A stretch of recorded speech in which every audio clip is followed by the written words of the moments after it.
YCP అధినేత జగన్ అవినీతి సొమ్ముతో పెద్ద పెద్ద కటౌట్లు పెట్టి సిద్ధమంటూ బహిరంగ సభలు పెడుతున్నారని టీడీపీ అధినేత చంద్రబాబు విమర్శించారు. చిత్తూరు జిల్లా జీడి నెల్లూరు రాకదలిరా సభలో ఆయన ప్రసంగించారు. ఓటమి భయంతో జగన్ కు రాత్రులు నిద్ర పట్టడం లేదని బాబు ఎద్దేవా చేశారు.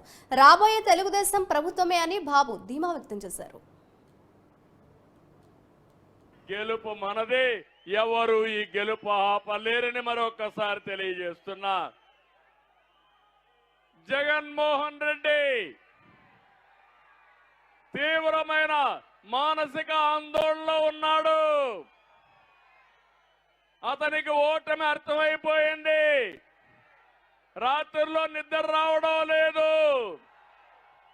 అందుకే అంటున్నాడు, మేము సిద్ధమని అవినీతి డబ్బులతో పెద్ద పెద్ద కటౌట్లు పెడుతున్నాడు. నేను ఒకటే చెప్తున్నా, ప్రజలు నిర్ణయించుకున్నారు. మిమ్మల్ని ఓడించి ఇంటికి పంపించడానికి మేము సిద్ధమని ప్రజలు నిర్ణయించారు. అవునా కాదా తమ్ముళ్ళు అని అడుగుతున్నా.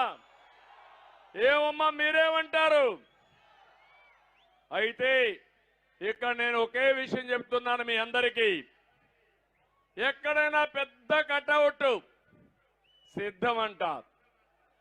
దేనికి సిద్ధం? మీ జీవితాలను నాశనం చేసి ఈరోజు మళ్ళీ నేను సిద్ధం అంటే నమ్మడానికి సిద్ధంగా ఉన్నామా అని అడుగుతున్నా.